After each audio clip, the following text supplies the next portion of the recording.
Deciding to buy your first camera is really exciting. It opens up a whole new world of photography and videography for you to try and learn. I do want to say though, if you're looking for a video that's going to tell you this is the perfect beginner camera to buy, this is not the video for you, and you can find the videos elsewhere on YouTube. If however you're wanting to learn how to put a plan together and know about some of the basics you should be looking for when buying your first camera, this video is for you. The first step I recommend taking is actually figuring out the why. Why do you want to buy your first camera? There are many different reasons. Maybe you want to take landscape photos, maybe you want to take better photos of your family or your pets, maybe you just want to learn photography or videography. All of these reasons, write them down because they'll help you narrow your focus to figure out what type of camera will meet your needs. As with any big purchase, it's important to set a budget. Prices of cameras can vary immensely, anywhere from $500 to $5,000.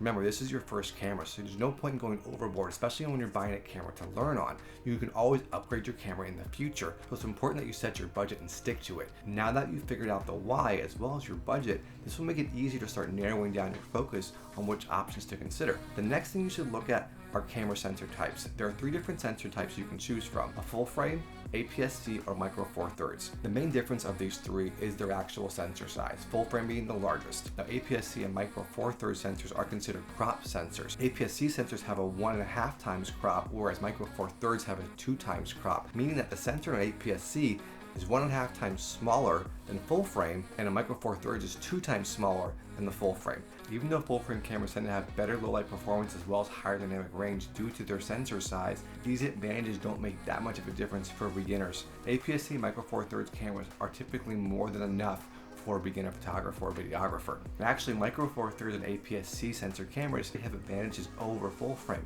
Typically they're less expensive, smaller, and as I said before, they give you more reach. Remember the crop factor we discussed. For example, if we put a 50mm lens on a full frame, APS-C, and micro four thirds camera, full frame would be 50mm, the APS-C would actually be 75mm equivalent, and the micro four thirds would be 100mm equivalent. And this is a massive advantage for micro four thirds cameras because you have that 2 times crop. It gives you much more reach with smaller lenses than you would with equivalent full frame or APS-C cameras. That doesn't mean you can't get a small kit with APS-C cameras as well. Even though it's a 1.5 times crop, this still gives you an advantage in that you can have smaller and lighter lenses than what you would have with a full frame equivalent. This actually brings us to the next big piece when considering what to buy for your first camera, and that's the lens ecosystem. When it comes to micro four thirds, it's actually an open standard, meaning that any micro four thirds camera can accept any micro four thirds lens from any manufacturer. Now, the caveat though is for higher end lenses, some of the advanced features may not work from manufacturer to manufacturer. For example, if you took a higher end Panasonic Lumix lens with dual image stabilization and put it onto an Olympus body, yes, the lens would work.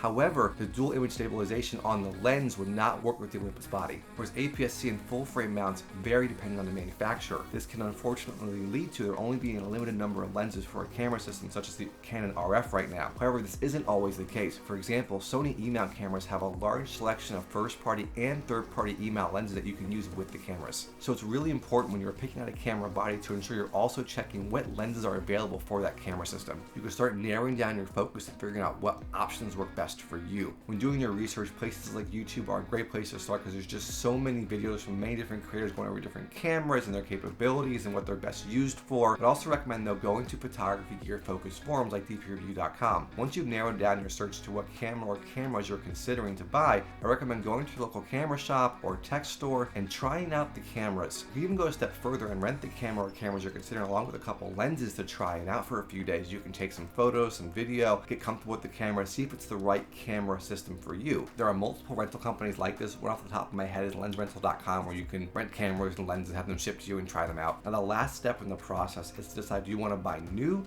or buy used? The advantage of buying new is of course you'll be given a warranty with your camera. Also, if you decide to return the camera because you don't like it for any reason, you usually have that return window through whatever retailer you bought it through. You get that peace of mind that if there is a problem down the road with the camera, you can send it in for a warranty repair and avoid that costly repair bill. However, if you're looking to either save money or stretch your budget further to afford a camera you actually can't afford new, going used is a great route. There's even sites like KEH.com, not sponsored, who even include a 180-day warranty on any gear you buy from their site, which again helps with that peace of mind when buying your first camera. Another option I recommend is checking out your local camera store. When I bought my second body, I bought it used from a local camera shop. I got it for about half off what it would cost new, and they even threw in a couple batteries. And it was nice to support a local business. Also, normally for local camera stores, they will post online what their used inventory is. With all that said, I hope this video was helpful with giving you some tips on how to buy your first camera. There are so many different options out there, so be sure to take your time, do your research, and stick to your budget. If you have any questions or you have any tips of your own, be sure to leave them in the comments below.